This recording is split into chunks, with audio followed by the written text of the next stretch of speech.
Somos un grupo de apasionados por transmitir nuestras emociones y compartir contigo algo de nuestro conocimiento a través de la voz. ¿Qué esperas? Date la oportunidad de compartir con el mundo tu talento y conocimiento. Ven y saca ese locutor que llevas dentro. Únete a la tribu de Caldero.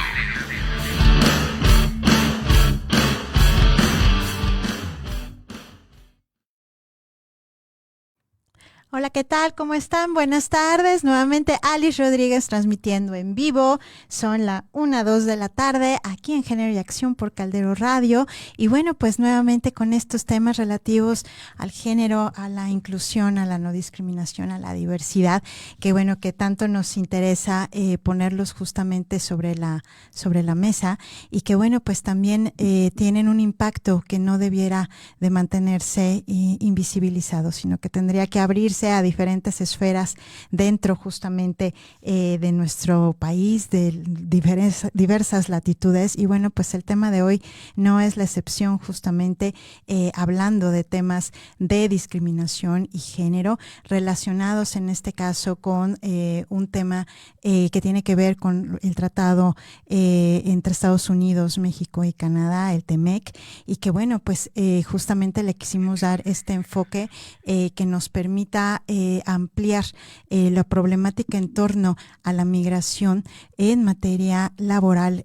todo lo que impacta a la violación de derechos humanos para todas aquellas personas que, bueno, desafortunadamente han tenido que desplazarse de sus lugares de origen por diversidad de causas y que pues esto tiene un impacto indiscutiblemente dentro de sus vidas, dentro de su economía y que tiene factores también a considerar tanto para la política pública, pero también lo que nos toca a nosotros como sociedad. Y bueno, pues el día de hoy estamos de manteles largos, tenemos una gran experta en materia de discriminación por género y sobre todo su relación con el trabajo, con la materia laboral. Tenemos aquí a Olga Hernández Ávila, a quien le damos la más cordial bienvenida. Muchísimas gracias, querida Olga, por estar aquí, por haber aceptado nuestra invitación.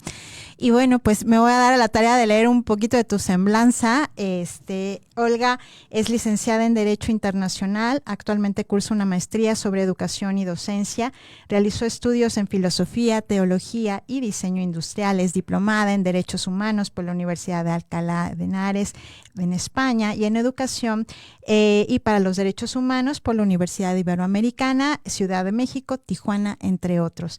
Durante muchos años trabajó en organizaciones defensoras de derechos humanos como el Centro Potosino de Derechos Humanos, el Centro de Derechos Indígenas, en la Misión Jesuita en Chiapas, el Movimiento Ciudadano por la Democracia, en el Proyecto de Derechos Económicos, Sociales y Culturales, el Instituto Mexicano de Derechos Humanos y Democracia, y actualmente colabora con el Centro de Derechos del Migrante. Desde el 2015 es docente de la Dirección de Educación Continua de la Universidad Iberoamericana, Ciudad de México, Tijuana, y de la Universidad Iberoamericana de León. Muchísimas gracias, querida Olga, por estar aquí. Bueno, pues compartir contigo diversidad de información. Sin lugar a duda, hoy vamos a aprender mucho de este tema que estoy cierta que es muy, muy, muy poco visibilizado y que, bueno, pues por supuesto que abrimos la oportunidad de poder charlar con las personas que el día de hoy nos acompañan y de que podamos llegar a más gente con este tema, sobre todo cuando se trata de derechos humanos. Muchísimas gracias. No, al contrario, Alice, estoy muy, muy agradecida por tu invitación. Buenas tardes a todo y a todas y a todos el público que hoy nos acompaña. Y bueno, sí, como dices, es uno de los temas más invisibles, esta migración bajo ciertos programas temporales, en donde viajan año con año alrededor de 400,000 personas de origen mexicano a enfrentarse pues al tema laboral, a esta relación laboral con empleadores en Estados Unidos. Sí, exactamente. Y partimos de ahí, Olga, para sensibilizar a nuestra audiencia justamente, ¿qué estamos tratando de poner sobre la mesa? ¿A qué nos referimos cuando hablamos de discriminación por género y su relación con el TEMEC? Hace muchos años, como un intento por regularizar el tema migratorio, se crearon ciertos programas que se conocen como los programas de visa temporal. Estos programas permitieron que, te digo, miles y miles de personas de origen mexicana viajen a Estados Unidos año con año. Los programas que tienen más personas son los que se llaman H2 y este programa de visa se divide en dos, el H2A y el H2B.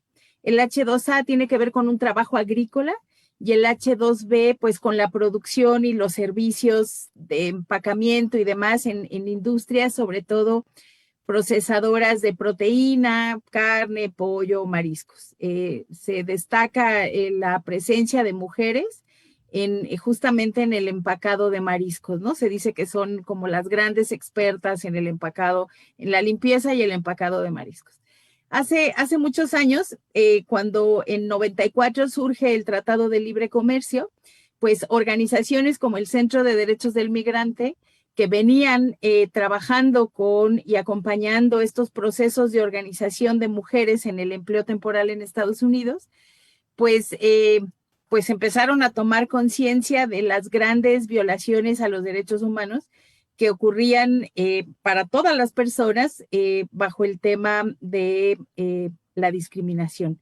Evidentemente hay un gran y enorme tema con la discriminación por origen nacional, por origen étnico. Muchas de estas personas son originarias de pueblos indígenas y comunidades indígenas y van muchas mujeres que empezaron a vivir lo que las mujeres históricamente vivimos, que es una discriminación enorme en el ámbito laboral.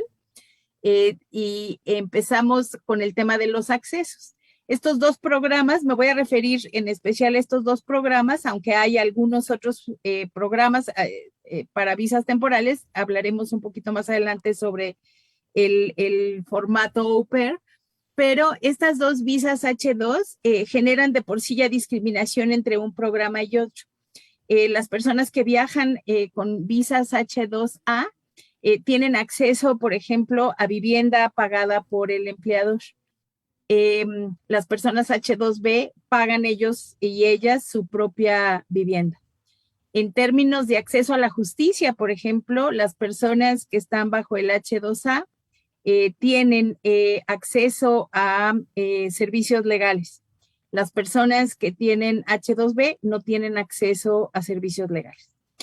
En términos de salario, tanto H2B como H2A tienen muchísima disparidad, lo que conocemos como el techo de cristal, pues aquí es súper evidente, ¿no? Muchas mujeres nos relatan que mientras que los hombres ganan $11 por hora, a ellas les pagan por destajo, es decir, si hay una alta producción de algún tipo de mariscos, pensemos en la jaiba o en el crawfish, que es los lugares en donde mayormente encontramos mujeres de origen mexicano.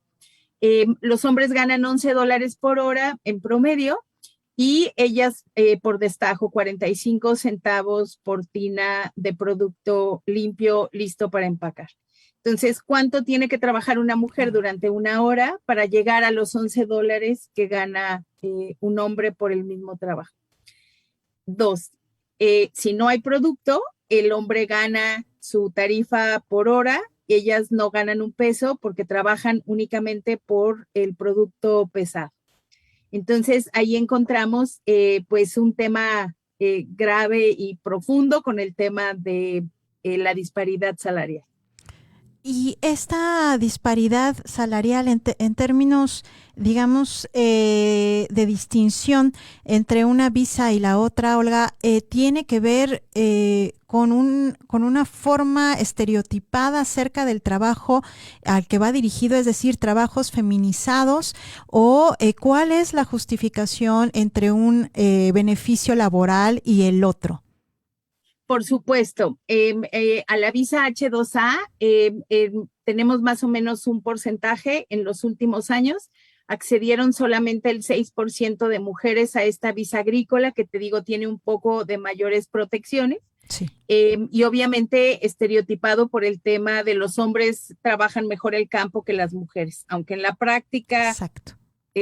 Lo han probado año con año, sigue habiendo este tema de estereotipo que cuando acceden aún con mucha dificultad a esta visa, llegan y en lugar de trabajar en el campo, se les destina a trabajos estereotipados, cocinar, limpiar, ¿no? Servir Sí. a los hombres que están en el campo.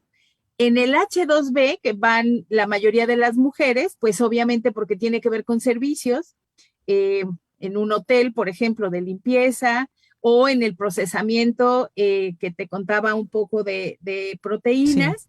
y que evidentemente es un trabajo supervisado por hombres.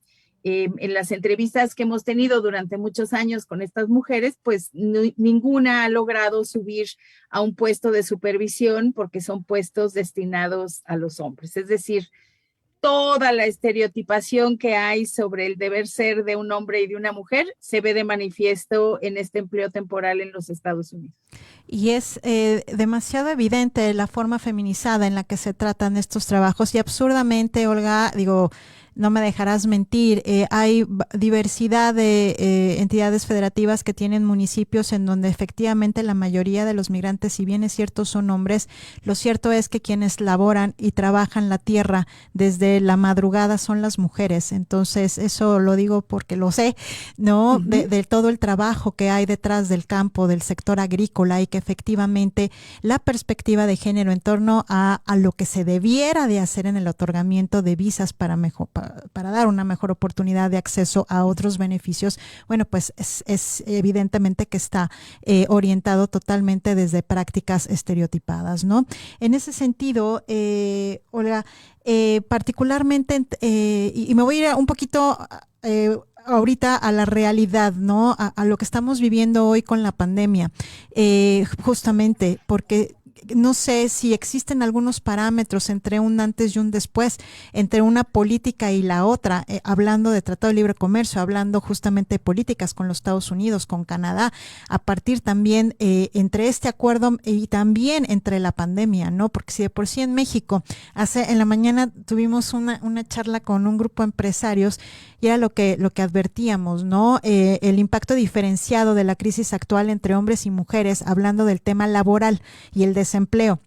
Entonces, aquí hablando prácticamente de la discriminación por género, ¿tenemos estadística o tenemos algo que avale alguna afectación dentro del otorgamiento de estas visas en Estados Unidos y de la apertura dentro del movimiento migratorio hacia estos países?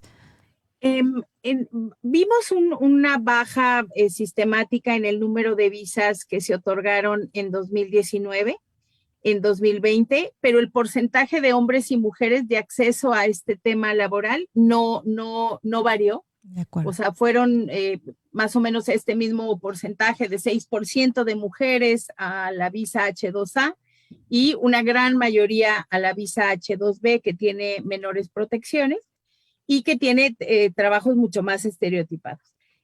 Lo que vimos con la pandemia es el tema de la discriminación por origen nacional, ¿no? El tema del no acceso, pues, al tema de seguridad y salud.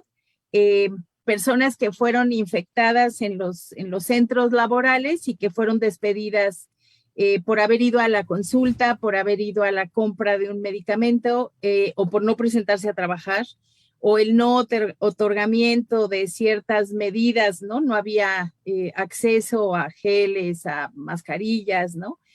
Vimos esa parte que fue muy parecida a lo que sucedió y sigue sucediendo en México, pero no una baja por el tema de COVID, una baja en general del número de visas que se otorgaron, el cierre de frontera y demás, pero no hay un antes o después, no hay una variación. El COVID no hizo estas variaciones tan sensibles que hoy se terminaron de poner sobre la mesa en el trabajo, sobre todo de las mujeres. No hubo estas variaciones importantes. Lo que encontramos hoy, justo en este contexto mediado por el COVID, pues fue la entrada en vigor del nuevo Tratado de Libre Comercio, que a diferencia del 94, que contenía un capítulo anexo, un anexo por ahí perdido, que se denominó el ACLAN, que era pues un anexo laboral ahí como un pegoste que no tenía ni siquiera pues cuestiones como firmes en términos de proceso y demás, es decir, un poquito una letra muerta. Entra en vigor justo en esta mitad de la pandemia este nuevo Tratado de Libre Comercio con muchas mayores protecciones. Ya no viene este anexo perdido por ahí, sino que hoy contiene un capítulo 23 que habla sobre derechos de las personas que trabajan mediante este programa y mediante otros programas. Y además hace una especial mención al trabajo migrante, es decir, hoy las personas en situación de movilidad tienen una especial mención en este capítulo 23, reconoce los 3 países su compromiso internacional con los convenios de derechos fundamentales de la OIT, y entonces en el capítulo 23 encontramos justamente la protección en contra de cualquier tipo de discriminación en el empleo, la trata o el trabajo forzado, la prohibición del trabajo infantil, y evidentemente el tema de la libertad de asociación sindical, que bueno, te lo pongo ahí sobre la mesa, gracias a estas negociaciones de este Tratado de Libre Comercio, y que organizaciones como el Centro de Derechos del Migrante y muchas otras en Estados Unidos, Canadá, sindicatos muy grandes, pues impulsaron el tema de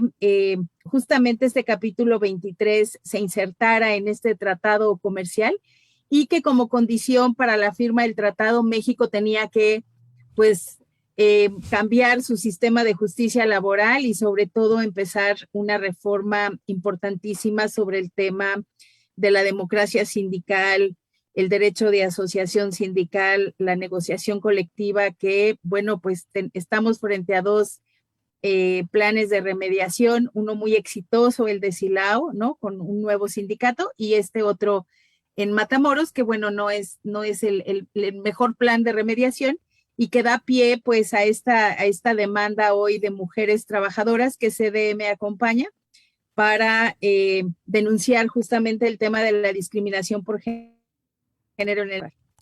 Y antes de darle pie justamente a la parte laboral, todo lo que implica esto que comentas en torno a los beneficios que esperamos, por supuesto, que no solamente se queden en papel y en lápiz, ¿no? Sabemos muy bien que toda la parte de convenciones a nivel internacional, de documentos, normatividad, leyes a nivel nacional y bueno, ni qué decir la estatal, muchas veces se nos queda ahí, ¿no? Y justamente son diversas organizaciones sociales, civiles, las que tienen que entrar al quite precisamente para defender los derechos humanos de las personas migrantes, porque eso es más que sabido, ni qué decir siquiera de las personas no acompañadas, específicamente de los niños. Pero te digo, antes de entrar a la parte de trabajo temporal, de los beneficios, de todo lo que impacta el tema de discriminación y de violencia hacia las mujeres en este tema, ¿por qué se da el fenómeno de la migración, Olga, aún sabiendo que este tipo de visas, aún sabiendo que existen riesgos contra tu propia vida, aún sabiendo que probablemente el quedarte en tu país y buscar oportunidades pudiera ser una alternativa? Esta idea conceptualizada desde la base sociocultural de México del que te va a ir mejor, el sueño americano, el irte, aún sabiéndolo.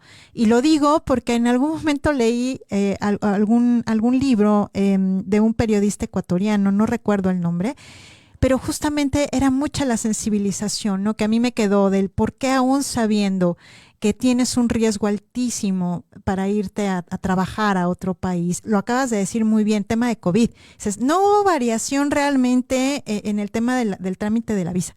Pero lo cierto es que pues, pareciera que eres una cosa, ¿no? Que estás cosificado, de que si te infectaste vas para afuera y hazle como puedas, ¿no? De por sí, que una visa como la ve, no tiene los mismos beneficios, bueno, ahora imaginémonos con un tema de COVID, ¿no? Entonces, desde tu particular punto de vista y con tu experiencia y literal, todo tu constructo en torno a la migración, ¿por qué la gente se va?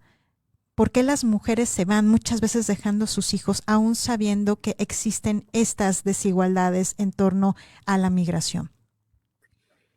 Yo creo que obedece, sí, a una buena parte a esto que tú dices, este sueño americano que vimos desde el movimiento bracero en el siglo pasado. Sí. Pero yo creo que tiene que ver con, en primer lugar, el trabajo precarizado que hay en México. Es decir, hoy el acceso a un empleo que cumpla con los derechos humanos laborales es casi un sueño, ¿no? Eh, el otro día todavía secretario Arturo Herrera en una entrevista en la televisión y me impactó la cifra, hablaba de que en México cerca del 50%, 60% de las personas somos económicamente activas, pero que solamente el 17% de ese universo del 60% tiene acceso a la seguridad social. Y la seguridad social no significa únicamente ir a la consulta en el seguro social, sino que es el acceso a riesgos y enfermedades laborales, a una pensión por vejez, por incapacidad permanente o parcial, a la vivienda, porque que no se nos olvide que hoy el acceso a la vivienda en este país está sujeto a este estar en el Seguro Social. El Infonavit requiere de este estar inscrito en el Seguro Social. Los demás programas de vivienda de Sedatu como techo y piso firme hablan de otras características en donde la gente no tiene una casa, no tiene ni siquiera una casa sin piso y sin techo firme, es decir, no tiene acceso a un terreno. El tema de la seguridad y salud en el empleo que cada vez es más precarizado, ¿no? En el campo sabemos de fertilizantes sin que tengan las personas más allá de la protección que te da una bolsa de nylon como protección, ¿no?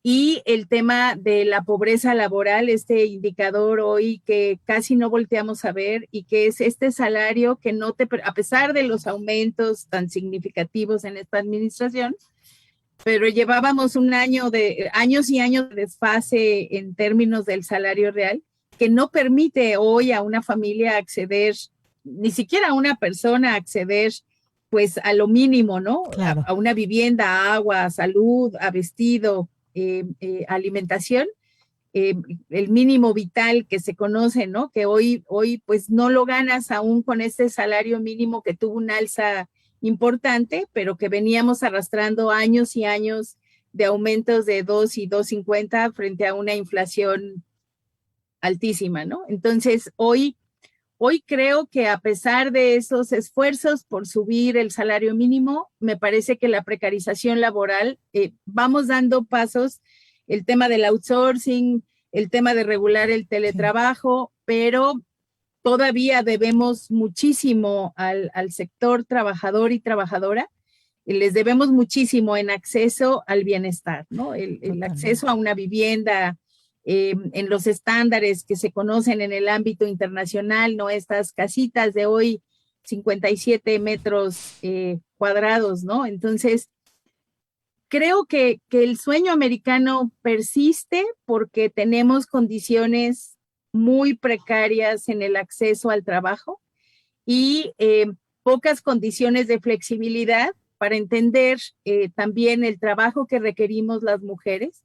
El hoy tema que parece como de moda de conciliación laboral y que está en tratados internacionales desde hace muchos años, pero que hoy incluso con el teletrabajo puso sobre la mesa pues estas triples jornadas que seguimos teniendo las mujeres y que no se han visto aliviadas en los últimos años porque no hay corresponsabilidad tampoco, ni hay esta flexibilidad en los empleos, empresas que no consideran que las mujeres que acceden al trabajo necesitan ciertas condiciones, acciones afirmativas, y entonces prefieren migrar hacia los Estados Unidos con estas visas temporales y permanecer allá nadando contracorriente, ¿no? En un espacio hostil, porque sufren pues desde el reclutamiento, desde una convocatoria, que era algo que te quería decir hace rato. Sí. Si te metes en internet o en cualquier otra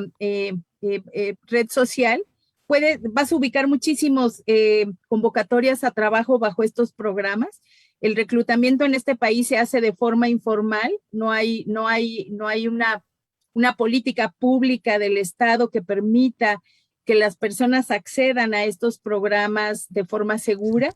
Son reclutamientos en redes con una mesita y una silla en una plaza pública, que llegan miles y miles de personas a formarse para tratar de acceder a esta visa, una gran mayoría de ellos con cobros indebidos que terminan siendo fraude, ¿no? Trabajos inexistentes, pero que evidentemente colocan a las mujeres en posición de muchísima vulnerabilidad frente al abuso, a la violación sexual, a la violencia de género, ¿no? En todo el proceso del reclutamiento. Entonces, pese a eso, siguen accediendo a Estados Unidos porque son pocos meses de trabajo mucho mejor pagado. Imagínate $11 la hora frente a un salario mínimo, que hay mucha gente que todavía cree que las personas no ganan el salario mínimo, y incluso muchas ganan mucho menos del salario mínimo. Sí, justo. ¿No? Porque esa es también como una ilusión, sí, ¿no? Que el mínimo es el mínimo, y en realidad hay muchas personas que con dificultad acceden al mínimo, ¿no? Entonces, creo que esa precarización laboral, creo que esa pobreza laboral que hoy generan estos empleos con un salario que no es suficiente para que las personas accedan al bienestar, sigue manteniendo este sueño americano que ya no es tal, ¿no? La mayoría de las mujeres te dicen, de sueño tiene poco, ¿no? Es más una pesadilla, y eso hace que sigan aspirando a poder llegar a los Estados Unidos a poder trabajar.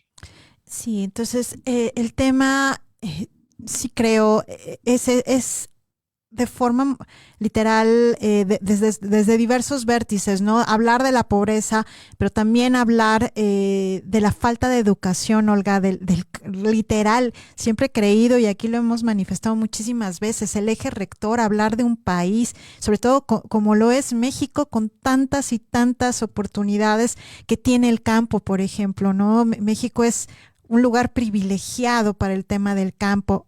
Sin embargo, desafortunadamente, el tema de la corrupción, el tema del trato hacia las personas dueñas de los terrenos, hacia las personas que son quienes realmente siembran, pues es de verdad infame. Esto que decías del salario mínimo, pueden sacar toneladas de naranja, de maíz, de pepino, de lo que quieras, para pagarles una miseria, ¿no? Y que este proceso comercial, este proceso de la venta, pues al final del día el que siempre va a salir perdiendo es justamente esa persona que en alguna etapa de su vida pues decide mejor abandonar sus tierras e irse, ¿no? Y ni qué decir de toda la parte de la delincuencia organizada, de que desafortunadamente esto está cada vez a la alza, la delincuencia organizada que hoy en día pues ha afectado considerablemente a estas personas que aún teniendo sus tierras, que probablemente ahí la libran, pero cómo son los desplazamientos necesarios por un tema de violencia, ¿no? Y no nos estamos refiriendo propiamente a la violencia de género, a la violencia en general que hoy en día es manifiesta en nuestro país, y que muchas veces pues eso es el gran detonador, ¿no? Entre la pobreza, entre la violencia, entre la falta de educación y sobre todo de la política pública, que por más que uno quisiera o deseara que esta fuera realmente la más eficiente, la más efectiva para generar programas que realmente sean medibles y aplausibles a favor de las personas para que estén trabajando en su tierra, para que no se vayan, lo que comentas, ¿no? Por este salario que efectivamente se dice mínimo, pero ver para creer, hay gente que ni siquiera eso gana, aún siendo dueñas de sus tierras, ¿no? Y ni qué decir de las empresas, de los grandes corporativos que puedan jactarse o puedan simular tener políticas de inclusión o de ser realmente empresas que son a favor de los derechos humanos, cuando la realidad de las cosas es que existen maquiladoras, cuando la realidad de las cosas es que existe un gremio importante de industria que aún hoy en día sigue violentando los derechos humanos de las personas trabajadoras, y que pues eso es lo que detona el que tengan que emigrar por $11, ¿no? Entonces, en ese sentido, y hablando un poco hacia lo que ustedes están haciendo, Olga, ¿qué es el Centro de Derechos del Migrante? Es una organización binacional. Yo llevo colaborando con ellos año y medio, y es y lo quiero decir aquí, es el mejor espacio laboral que he tenido en mi vida. Es de verdad un centro maravilloso que incluso cumple con los derechos laborales de las personas que ahí colaboramos. Es decir, tiene mucha congruencia y tiene 16 años. Cumplimos el próximo lunes de estar como de forma fija, pues, trabajando, aunque nuestra fundadora y directora Rachel Micah Jones lleva ya muchos años trabajando en el tema de protección laboral a personas que migran desde México. Hemos estado durante estos 16 años documentando estos viajes anuales de personas hacia los Estados Unidos y hemos publicado una serie de informes. Tenemos un área que se dedica también a la defensa legal, que tiene pues muchos casos importantes ganados. Y hay otra área que se dedica pues a la educación y a la formación en derechos laborales para estas personas que viajan cada año. Y un área de comunicación impresionantemente buena que trabaja en la visibilización justo de esta problemática, de esta falta, ahorita decías, de política pública. Y a mí me parece increíble que no haya en ninguno de los dos países una política pública que proteja los derechos de las personas que tienen una relación laboral, ¿no? Que establecen una relación laboral con un empleador, y sobre todo el tema de la discriminación por género, que ninguno de los dos estados ha sido capaz de crear acciones afirmativas para facilitar el acceso de las mujeres al empleo y en mucho mejores condiciones durante su estancia en Estados Unidos, desde el reclutamiento que se realiza de forma informal y que permite una serie de abusos al estar metida en la informalidad, la falta de inspección de estos centros de reclutamiento. Algunas otras compañeras y compañeros de otras organizaciones nos hablan de cuando solicitan, por ejemplo, una inspección laboral, ahorita que decías del campo, en un campo agrícola de jornaleros y jornaleras migrantes en el mismo país, les piden hasta la georreferenciación, ¿no? Pásame las coordenadas y todo el dato exacto para que yo pueda ir y realizar mi trabajo, cuando pues el trabajo es del Estado, no de estas organizaciones sociales, ¿no? Hay una dificultad, es una carrera con obstáculos, el tema de poder acceder a la protección de derechos laborales para personas jornaleras y jornaleros que migran en el interior del país, y a estas personas que migran año con año hacia los Estados Unidos. Hay quien migra, por ejemplo, de Oaxaca, Guerrero, voy a poner el ejemplo de San Quintín en Baja California, y que de ahí incluso migran otra temporada más a los Estados Unidos con estos programas para poder acceder a un nivel mínimo de bienestar para sus familias, ¿no? El tema también se nos olvida siempre que la persona trabajadora viaja y trabaja día a día con la responsabilidad familiar en los hombros, ¿no? Sí. Es un tema que se nos olvida, ¿no? Que las personas que trabajamos traemos una responsabilidad familiar en los hombros.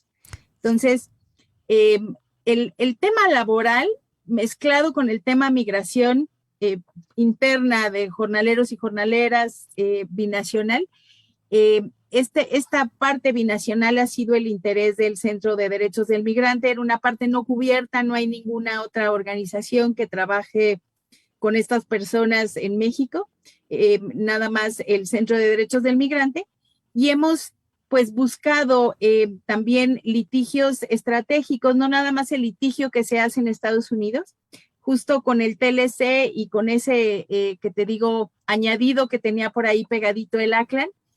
Metimos la primera queja hace algunos años por discriminación por género. No llegó a buen puerto, no había un procedimiento establecido, duró muchísimos años, y al final, un día antes de la entrada en vigor del nuevo TEMEC, nos contestaron diciendo que no veían materia en el tema. Sin embargo, unos meses después, con dos testimonios de Adareli Ponce y de Maritza Pérez, dos mujeres guerreras valientes que viajaron a los Estados Unidos, a Darely muchos años, Maritza por 2 años. Las dos, junto con el CDM y otras muchas organizaciones aliadas que las acompañan ahora, pues denunciaron a Estados Unidos por la falta de cumplimiento en la ley para evitar la discriminación por género. Sí. Esta queja fue sometida a la Secretaría de Trabajo y Previsión Social, es en contra de los Estados Unidos. La sometimos el 23 de marzo de este año y fue aceptada por la Secretaría de Trabajo una semana después, alrededor del 31 de marzo, y está ahora justo pues en este proceso de resolución. ¿Qué pedimos? Pues que se aplique la ley para evitar la discriminación por género, mejores protecciones laborales a las mujeres trabajadoras y que pues se cree política pública con perspectiva de género, con enfoque de derechos, para que las mujeres puedan acceder a la visa en igualdad de condiciones y en condiciones dignas para ejercer el trabajo. Entonces, estamos a la espera de la resolución. Tenemos entendido que hay, justo ahorita están en proceso de diálogo ambos estados y está inmerso pues en este tratado que hoy está ofreciendo una puertita de entrada al acceso a la justicia. Te contaba de estos planes de remediación también bajo el capítulo 31, que fue pues este triunfo sindical de personas trabajadoras en la General Motors en Silao, en Guanajuato, que votaron no a seguir siendo parte de un sindicato pues de protección patronal y que hoy tienen su propio sindicato independiente democrático. Esto es apenas de estos días. Y un plan de remediación también en otra empresa en Matamoros. Entonces, creemos hoy que el Tratado de Libre Comercio, pese a las cosas con las que evidentemente muchas organizaciones en México le discuten al tratado, creemos hoy que es una puerta de acceso no solo para las mujeres migrantes hacia los Estados Unidos, sino para las mujeres trabajadoras. Es una puerta de acceso hoy a la justicia que pudiera derivar en una política pública, que eso creo que es el meollo del asunto. Podemos tener muchas leyes, muchas reformas, pero si no establecemos políticas públicas desde la perspectiva de género con enfoque de derechos, difícilmente traducen esas leyes en la vida cotidiana de las personas en el empleo. Sí, sin lugar a duda. Y bueno, pues esperamos también que esta resolución, pues literal aquí sí llegue a buen puerto, porque justamente esto puede generar un precedente, ¿no? Sabemos muy bien que es de valientes, por supuesto que lo es, pero también sabemos que esto es lo único que puede abrir la brecha para generar un precedente y que se sume más gente, que se sumen más voces. Tenemos un comentario por aquí de Selene Saldaña. Muchísimas gracias, querida Selene. Saludos, excelente temática. Gracias, como siempre, por mostrarnos otros panoramas de lo que sucede en nuestro mundo actual y a lo que nos enfrentamos en esta nueva realidad desde diferentes perspectivas. Por supuesto, son temas, como bien lo hemos platicado a lo largo de esta charla, que son muy, muy poquito visibilizados, pero que sin embargo existe asociaciones como el Centro de Derechos del Migrante, que justamente es el que da esa voz, ¿no? El que hace visible lo invisible, y que sigo creyendo, afortunadamente, porque hay una motivación, porque hay una razón de ser. Decía yo también en la mañana en esta charla con industriales, decir, pues, tú para qué, tú qué y tú cómo, ¿no? Del para qué lo estamos haciendo, ¿no? El tener realmente una convicción de que el presentar esta denuncia, por ejemplo, bueno, pues tiene una gran razón, y el saber que la responsabilidad por parte de las autoridades pues también existe, que de no tomar carta en el asunto, bueno, pues aparte que será muy desafortunado, volveremos realmente a la época de las cavernas, ¿no? Lejos de avanzar, pareciera que esto cada vez es más y más y más invisibilizado. Sigo creyendo en eso. Y hablando de la discriminación por género, Olga, en el empleo temporal de mujeres migrantes, ya hemos hablado de las visas laborales, hemos hablado de las diferencias en los beneficios justamente que estas pudieran llegar a tener, pero me gustaría que habláramos o ampliáramos un poco más acerca de otros eventos que son también muy poco vistos, ¿no? Que suele ser el acoso, el hostigamiento sexuales, las violaciones, por supuesto, la trata de mujeres, independientemente que sabemos que hay una desigualdad en materia salarial, y también el tema de las jornadas, ¿no? De cómo son esas jornadas. ¿Por qué razón? Porque bien lo has dicho, tenemos a cuesta una responsabilidad familiar también. No es solamente un tema de los hombres, porque por supuesto que hay hombres que sí se van profundamente convencidos de que se van por una vía mejor para mandar este recurso a sus familias y que cumplen y que regresan y al otro año se vuelven a ir y demás, etcétera, ¿no? O sea, eso también sabemos que existe, pero también sabemos que en el caso de las mujeres, bueno, pues tenemos otra cuestión a cuestas, ¿no? Que es el tema de la crianza, que es el tema de los hijos, ¿no? Desde su experiencia, Olga, ¿qué podemos ampliar en torno a la discriminación por género respecto a las mujeres? Lo que bien dices del acoso y el hostigamiento, que es un tema que viven muchas veces desde el reclutamiento. La informalidad en el reclutamiento hace permisivas también estas conductas, ¿no? Quieres incorporarte a la lista, pues o hay un cobro indebido o hay la parte de la violencia sexual hacia las mujeres. El traslado para muchas representa también una forma de vulnerabilidad frente al acoso y el hostigamiento sexual, a veces hasta la violación sexual, y luego la estancia durante el tiempo del empleo. Hay ahí dos vertientes. Una, el que sí son muchísimas víctimas de acoso y hostigamiento sexual, y la otra es como la apropiación de los cuerpos y la no permisibilidad de que las mujeres salgan de los lugares del empleo. Muchas nos refieren que mientras que los hombres culminan su jornada laboral, salen, ¿no? Pueden ir y divertirse, y a las mujeres se les tiene restringido esta parte de la movilidad en la ciudad en donde es el empleo.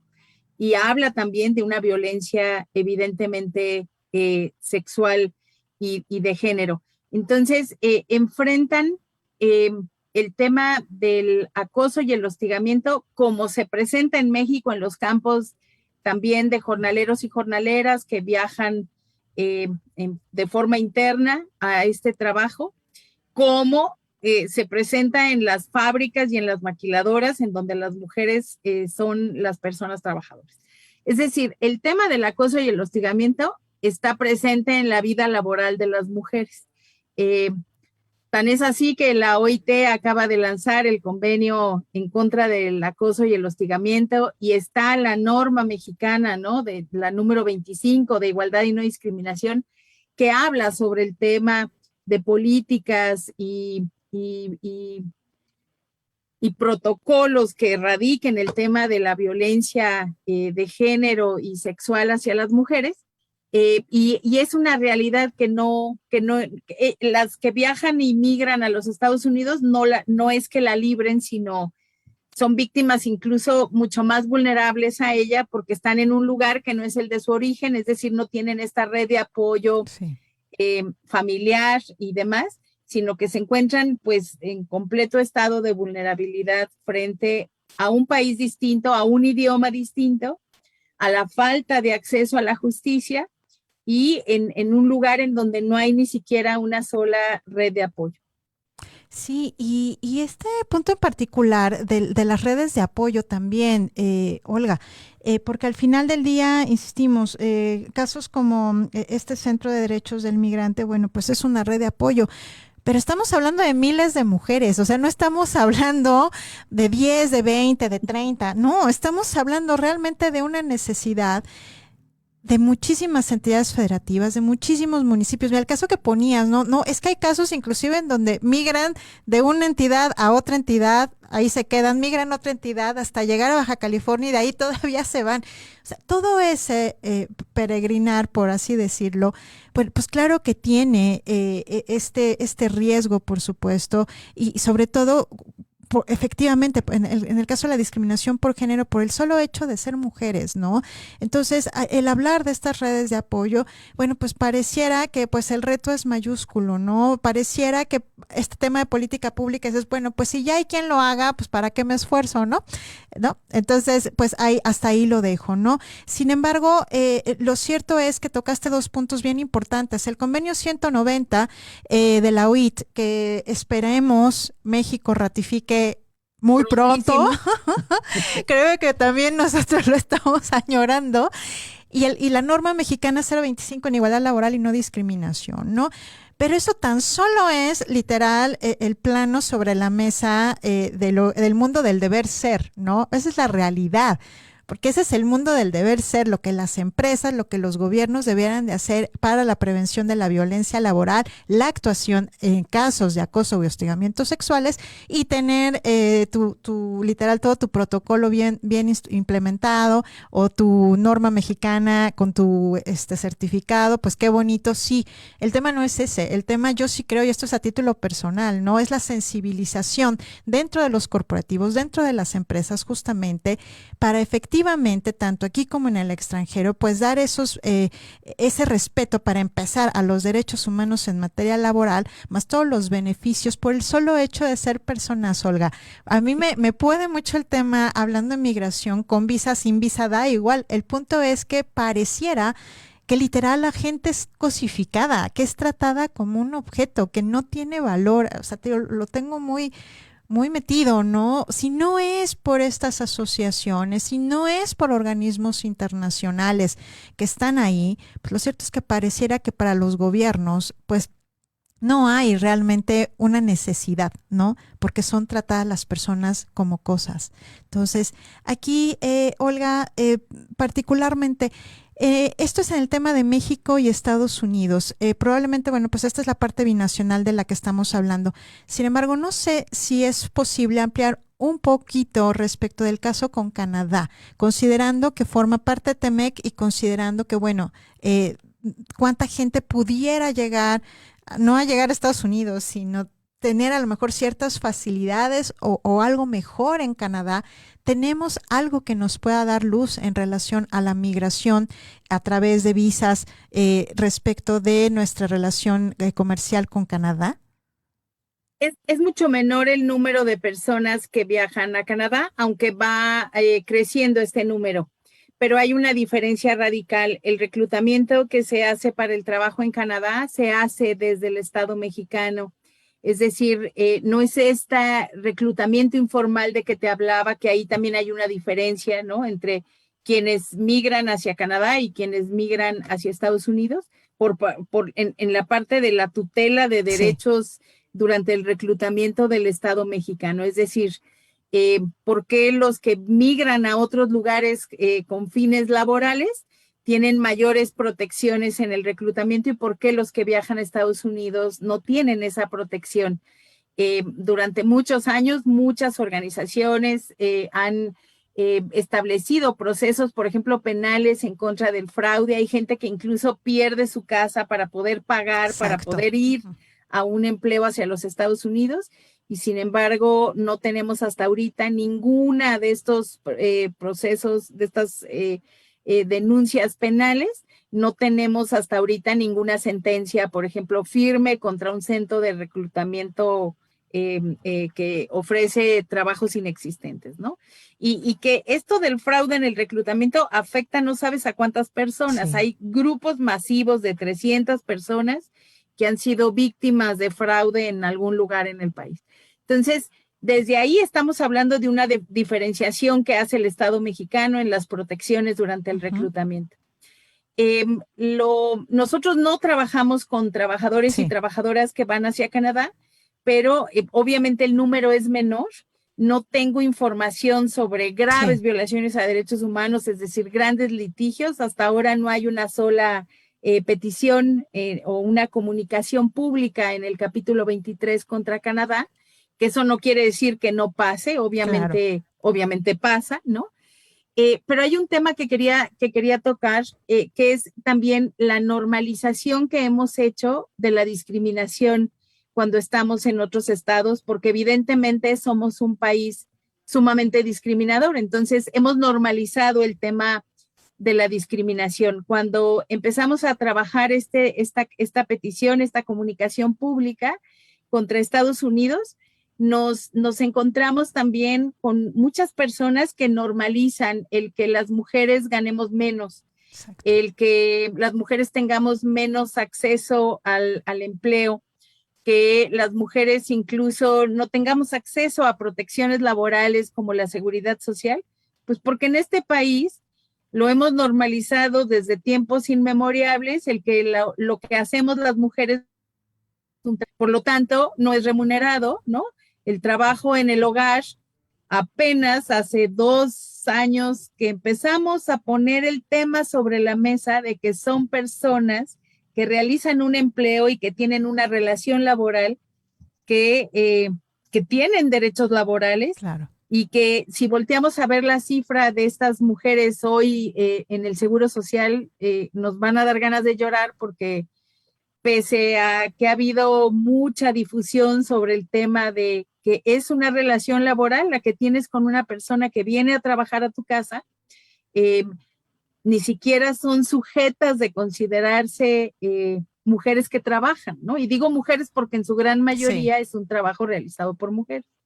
Entonces, esta normalización que hemos hecho de, pues, es una señora que va y limpia una casa, pues, que trabaje una jornada de 14, 16 horas, ¿no? Casi con una práctica análoga a esclavitud, que tenga un salario por abajo del salario mínimo, que incluso tenga un trato diferenciado hasta en el uso de los servicios, en el acceso a la alimentación, por ejemplo, está normalizado en este país, ¿no?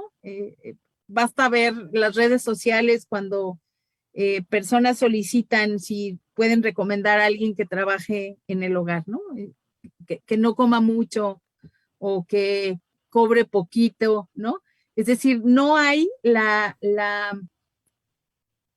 conciencia social de que las mujeres trabajamos, de que aún el trabajo realizado en casa es un trabajo, ¿no? Y que merece ser remunerado y merece tener protecciones laborales. Es decir, creo que mucho tiene que ver con esta normalización histórica y profunda que hemos vivido las mujeres en relación al tema trabajo. Sí, por supuesto. Y sobre todo, Olga, esta cuestión de la normalización, ¿no? Pues evidentemente estamos sustentados en una desigualdad, sustentada en un privilegio inmerecido, no entre hombres y mujeres. Estamos hablando de patriarcado, las cosas como son. O sea, estamos hablando de todavía la permanencia de estos estereotipos y roles en donde, hablando del trabajo remunerado hacia las mujeres, pues hoy todavía, por supuesto, que existen diversidad de trabajos feminizados en donde las empresas, a pesar de que lo saben, a pesar de estas desigualdades, bueno, pues pareciera que la normatividad o todo lo que hubiera dentro del TEMEC, dentro de un convenio 190, dentro de una normatividad como es el caso de México, porque ojo, hay que aclarar, México es pionero en la emisión de este tipo de normatividad. Prácticamente ningún país tiene una norma, ni la NOM 035 de prevención de factor de riesgos psicosociales como lo es México. Entonces, ¿qué es lo que pasa, no? Lo que pasa es casi todos los, perdón que te interrumpa, tratados internacionales firmados, es decir, tenemos un andamiaje jurídico impresionante, ¿no? Exactamente, y en todas las materias, no solamente la materia laboral. Sin embargo, pues también hay que reconocer que gran parte de estos movimientos pues ha sido por observaciones de carácter internacional respecto de las malas prácticas que tenemos en nuestro país en torno al respeto de los derechos laborales, ¿no? Porque eso también hay que reconocerlo. No es de a gratis también de que estemos emitiendo normatividad, ¿no? Entonces, ¿ahora qué? Ahora hay que actuar, ahora hay que justamente enrutar toda esta gama de de recursos que tienen las empresas sobre todo, que tienen los gobiernos también sobre todo, ¿para qué? Pues para que justamente, pues ni siquiera tendríamos que estar hablando del tema migratorio, ¿no? O sea, de hecho, o sea, tendríamos que estar hablando sí de términos migratorios, pero no en las condiciones en las que la charla de hoy hemos estado advirtiendo, ¿no? Tendríamos que estar viendo la migración desde el punto de vista de mejores oportunidades, pero porque en tu país las tienes, ¿no? Y porque quieres más y existen, no porque partes del desplazamiento literal a partir de la pobreza, de lo precario, de la necesidad, no importa si son $11, pero pues es un mundo, ¿no?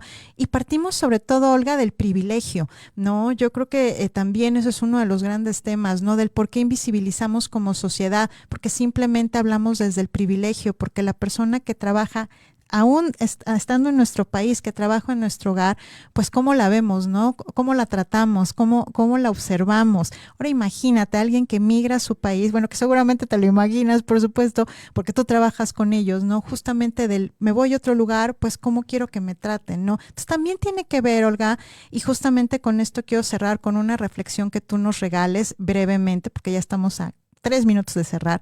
También tiene mucho que ver con la parte de autoempoderamiento, particularmente en el caso de las mujeres, ¿no?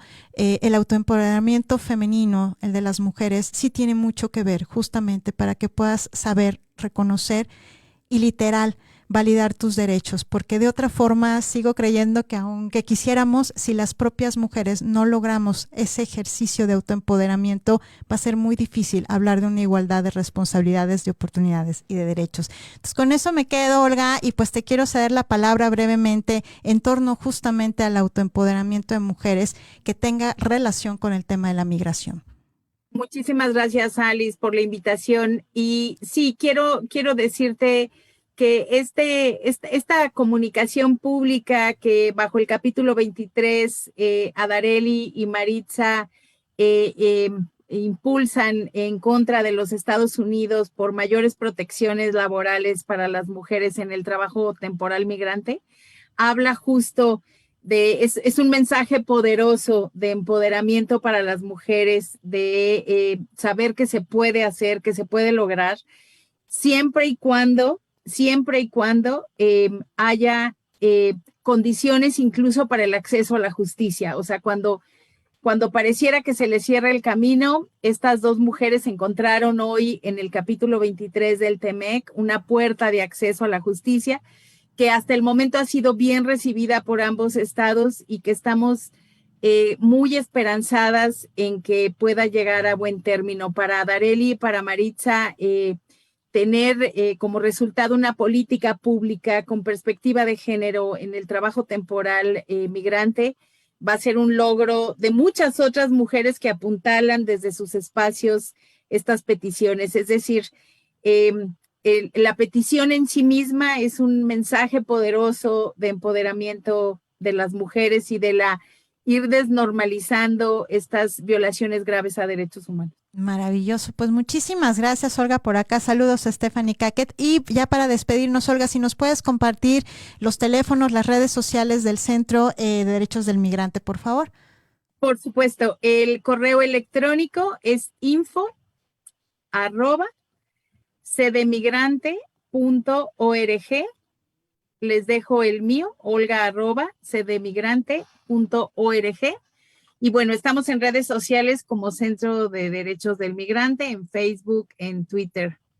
Perfecto. Pues muchísimas gracias de verdad, de todo corazón, querida Olga, por esta charla. Sin lugar a duda hemos aprendido muchísimo y bueno, pues aquí tienes una puerta abierta, por supuesto, para ti, para el centro, para las personas migrantes que también quieran dar su testimonio. Esto es uno de los grandes temas que también nos importa muchísimo que se visibilice. Muchísimas gracias, querida Olga. Y bueno, pues yo me despido. Soy Alice Rodríguez de Género y Acción por Caldero Radio. Nos vemos el próximo miércoles 1:00 p.m. con un gran tema de actualidad. Vamos a hablar del lenguaje inclusivo y los retos que, bueno, pues pareciera que cada vez se hace más grande algo que, bueno, no debiera de ser. Se le debería de dar la importancia debida. Y bueno, pues vamos a hablar justamente de ese tema. Pues yo soy Alice Rodríguez. Me pueden encontrar www.resilioconsultores.com.mx, psicóloga clínica y abogada con enfoque de género, @Alice Resilio, @ResilioC. Muchísimas muchísimas gracias. Y bueno, pues me despido. Gracias, Olga. Muchísimas gracias. Próximo miércoles, 1 de la tarde, Género y Acción por Caldero Radio. Gracias.